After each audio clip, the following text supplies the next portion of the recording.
নমস্কার বন্ধুরা, আবার একবার এসে পড়েছি গঙ্গাসাগর মেলার উদ্দেশ্যে। আজকে গঙ্গাসাগরের যে মেলার প্রস্তুতি সেটা কেমন হচ্ছে সেটা দেখাবো আপনাদেরকে। এখন জোয়ারের টাইম চলছে, ভেসেল পারাপার করছে, গাড়িও পেরোচ্ছে। তো গাড়ি আমিও পার করে নিয়ে চলে যাব ওই পারে। তো গঙ্গাসাগর মন্দির তো যাবই, দর্শন করব কপিল মুনির আশ্রম। তার আগে আপনাদেরকে এখানে দেখিয়ে দিই, যদি গঙ্গাসাগর আপনারা গাড়ি নিয়ে যেতে চান তাহলে আপনাদেরকে কাকদ্বীপের এই লট 8-এর ভ্যাসেল ঘাটে আপনাদেরকে গাড়ি পার করতে হবে। আর সেই জন্য যে ভ্যাসেল চলে সেই ভ্যাসেলের টাইম টু টাইম ভ্যাসেল চলে এখন। আর গঙ্গাসাগর মেলার সময় তখন ডোজার দিয়ে বালি পরিষ্কার করা হয়, তো অনেকটা খনন করা হয়, সেই জন্য সবসময় প্রায় বেশিরভাগ টাইমটা চলতে থাকে। একদম ভাটার টাইমে তখন চলে না, বাকি কিন্তু বেশিরভাগ টাইমটা ভ্যাসেল চলতে থাকে। তো এখন যেহেতু মেলার এখনও প্রস্তুতি চলছে, সেরকম এখনও ভেসেল চলছে না, কেবলমাত্র জোয়ারের টাইমে ভেসেল চলছে। সেই জন্য এই টাইমে যেহেতু জোয়ার আছে আমি গাড়িটা বের করে নিয়ে চলে যাব। এই হচ্ছে আপনার পিছনে দেখতে পাচ্ছেন PWD লেখা আছে, এইখান থেকে আপনারা গাড়ি বেরোবার জন্য পারমিশন পাবেন আর টাকা দিয়ে আপনাকে ওইখানে গাড়ি পার করতে হবে। তো এখন গাড়ি সবাই লাগিয়ে রাখছে, ভেসেল আসেনি দেখতে পাচ্ছেন। তো দেখাবো আপনাদেরকে ওই পারের কপিল মুনির আশ্রম, যাব দর্শন করব, সব আপনাদেরকে দেখাবো। তো এখন যে আসার পথে যেটা আপনাদেরকে দেখানোর, যেখান থেকে আপনার গঙ্গাসাগরের উদ্দেশ্যে রাস্তাটা কেটে আপনার ডান দিকে যাচ্ছে, লট 8-এ দিয়ে যাচ্ছে, সেই রাস্তা থেকে আপনাদেরকে দৃশ্যটা দেখাবো যে কেমন প্রস্তুতি হয়েছে।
গঙ্গাসাগরের দ্বীপের উদ্দেশ্যে এই হচ্ছে আপনার MV সুন্দরিনী। আর এই গাড়িগুলো আছে দেখুন কেমনভাবে, এখানে অনেকগুলো গাড়ি আছে, অনেক গাড়ি ধরেছে। যে লাইট পোস্টগুলো দেখা যাচ্ছে এগুলো জলের মাঝে আছে। আর ওই দিকে কচুবেড়িয়া ঘাট আছে, কচুবেড়িয়া ঘাট থেকে আরও 30 কিলোমিটারের মতো যেতে হবে কপিল মুনির আশ্রম। জোয়ার এসছে তারপর শুরু হলো। দুটোর পর থেকে এই গাড়িতেই বসে আছি, কেন কি কোনো ভ্যাসেল চলেনি, তখন জোয়ার শেষ হয়ে ভাটার শুরু হয়ে গেছিলো সেই জন্য। আর যাই জোয়ারের যে পরিমাণ জলটা দরকার আছে একটা ভ্যাসেল চলার জন্য, সেটা হয়ে যাওয়ার পরেই ভ্যাসেল স্টার্ট করে দিয়েছে। প্রথম ভ্যাসেলেই আমরা আছি, আর এখানে কিছু মানুষের বসার জন্য জায়গা আছে। আর এই হচ্ছে পুরো ভ্যাসেলটা MV সুন্দরিনী। তো ওই পাশে যখন নামবো তখন আপনাদেরকে দেখাবো। এইটা হচ্ছে আপনার যে লঞ্চটা, এটা পেছনের দিকে, এই দেখুন।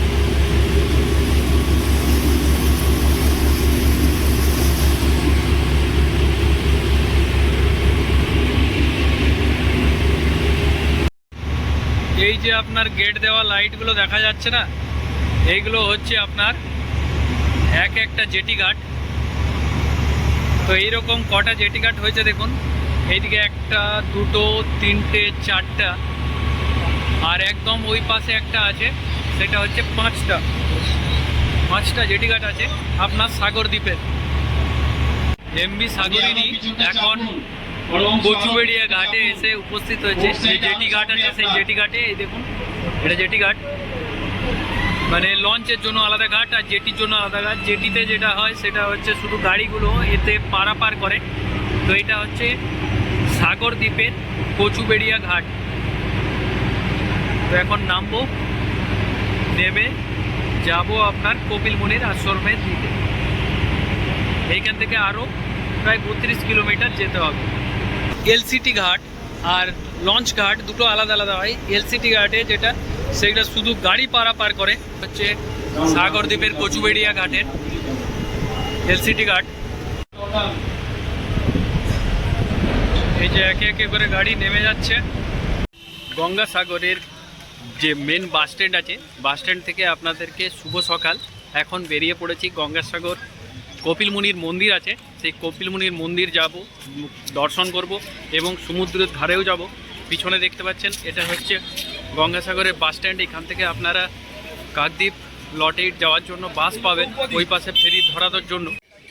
কচুবেড়িয়া ঘাট থেকে যখন আপনি গঙ্গাসাগরের দিকে আসবেন, গঙ্গাসাগর যে মেন রাস্তাটা সেটা ধরে সোজা এলে তার ডান দিকে এগুলো সব কপিল মুনির আশ্রমের দিকে যাচ্ছে, আর সোজা যেগুলো যাচ্ছে সেগুলো যাচ্ছে আপনার সমুদ্রের দিকে। Road number 2। আর এখন আমরা চলেছি সমুদ্রের দিকে। 5 তারিখের সকাল অর্থাৎ পরের দিনে এখন এসে উপস্থিত হয়েছি যে কপিল মুনির আশ্রম থেকে যে রাস্তাটা সোজা আপনার সমুদ্রের দিকে যাচ্ছে, অর্থাৎ মোহনা, মুড়িগঙ্গার যে মোহনা আর সমুদ্র, এখানে যে মিলনস্থল সেইখানেই এখন উপস্থিত হয়েছি।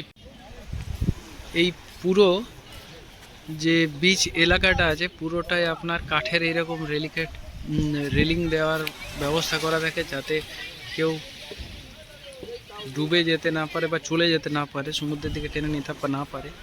আর এই সমুদ্রের ধারে পুরো বালির বস্তা দিয়ে বাঁধার জন্য করে রেখেছে। আর এটা মেন যেহেতু রাস্তা, এটা দিয়ে সোজা একদম কপিল মুনির আশ্রম যাচ্ছে। ওই দেখুন আশ্রম দেখা যাচ্ছে ওই যে।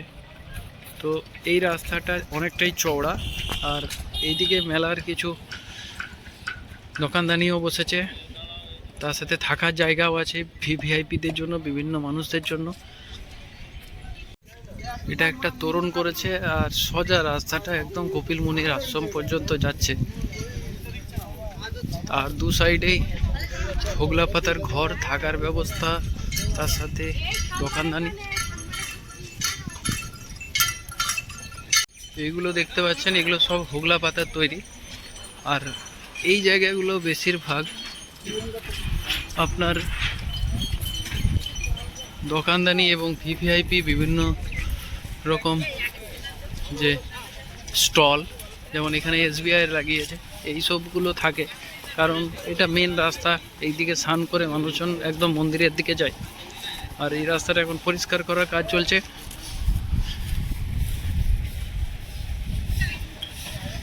জিবিডিএ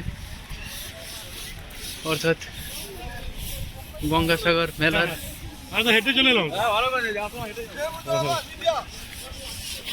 ডেভেলপমেন্ট অথরিটির এই সব হোগলা পাতা এখন এসেছে, এগুলো সব তৈরি করবে ছোট ছোট ঘরের মতো। দোকানদানি এখন থেকেই বসতে শুরু করে দিয়েছে। আর এই পাশে আপনার প্রচুর দোকানদানি, প্রচুর খোলা মাঠ আছে, সেটাতে দোকানদানি বসে। মেলাটা মেন এখানেই হয়। আর এই দেখুন সব প্রিপারেশন পিএইচইডির অফিস।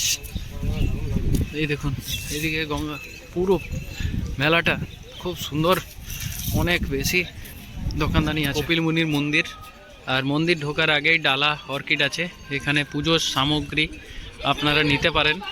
এইরকম বেশ কয়েকটা ডালা আছে, ডালা সামগ্রী নেওয়ার জন্য এরকম ডালা অর্কিড করা আছে। আর লাইট দিয়ে খুব সুন্দর, রাত্রেবেলাতে এগুলো দারুণ লাগবে। আর এই পাশ থেকেও আপনারা আসতে পারেন। তিনটে ডালা অর্কিড আছে এই যে। সত্যি তো আছে এই যে মহাদেবের যে এটা করা আছে শিবের। ডালা অর্কিডের ভিতরে আপনাদেরকে দেখাবো। আর মহাদেবের এখানে খুব সুন্দর একটা করা আছে।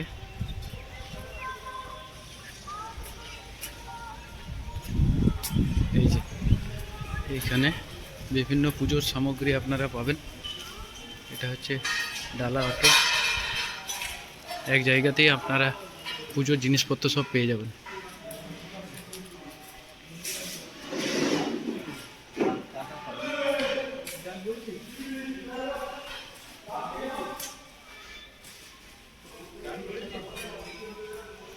পুজোর এই যে বিভিন্ন ডালাগুলো দেখতে পাচ্ছেন, এগুলো শুরু হচ্ছে আপনার 30 টাকা থেকে, সরকারি রেট যেটা, তার তো আপনারা 50 টাকা 100 টাকা, তারপরে যত টাকা চাইবেন আপনারা সেরকমভাবে আপনাদেরকে ডালি বানিয়ে দেওয়া যাবে। এখন এসে গেছি একদম মন্দিরের সামনে, আর মন্দিরের এই আশেপাশে আপনাদেরকে ঘুরিয়ে দেখাবো কী কী আছে, কোথায় কি আছে। আর এই হচ্ছে মন্দির, আর তার পাশেই ডালা অর্কিড। এখান থেকে ডালা আপনারা পাবেন, আপনাদেরকে রেট তো জানালাম। আর এখানে কিছুক্ষণ বসার জন্য, রেস্ট করার জন্য পুণ্যার্থীদের জায়গা রয়েছে। মন্দির লাইটে সেজে উঠেছে। আর এই পাশে পবিত্র কপিল মুনির সরোবর আছে।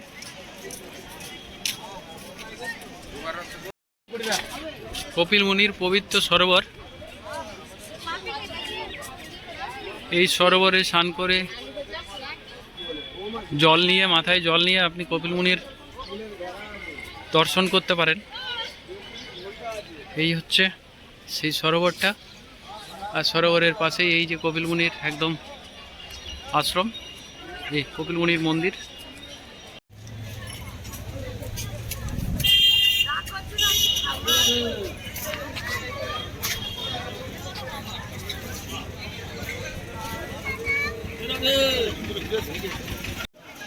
অখিল ভারতীয় শিব পঞ্চ রামানন্দীয় নির্মাণী আখাড়া, হনুমানগড়ি অযোধ্যা কপিল মুনির মন্দির গঙ্গাসাগর শাখা, ওনাদের এটা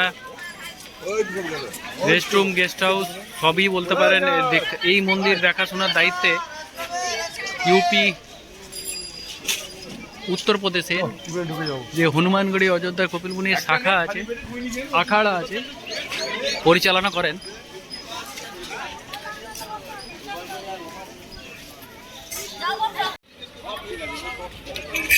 মন্দিরের একদম বাম দিকে এইরকম ভাবেই আছে নাগা সাধুরা, এই দুপাশেই। আর এইদিকে তো আপনার সোজা চলে যাচ্ছে আপনার যেটা সমুদ্রের দিকে, বা ডালি যদি নিতে চান এই রাস্তাটা দিয়ে। গঙ্গাসাগর মেলা 2026-এর প্রস্তুতি পর্বের এই ভিডিওটা এখানেই সমাপ্ত করছি। এর সাথে আরও কিছু ভিডিও থাকবে, যে জানকারিগুলো আপনাদের অনেক জানা দরকার, অনেক কাজে লাগবে। তো অবশ্যই আমার চ্যানেলটা সাবস্ক্রাইব করে রাখুন, আর পাশে থাকা বেল আইকনটা দাবিয়ে রাখুন। আবার দেখা হবে নেক্সট ব্লগে।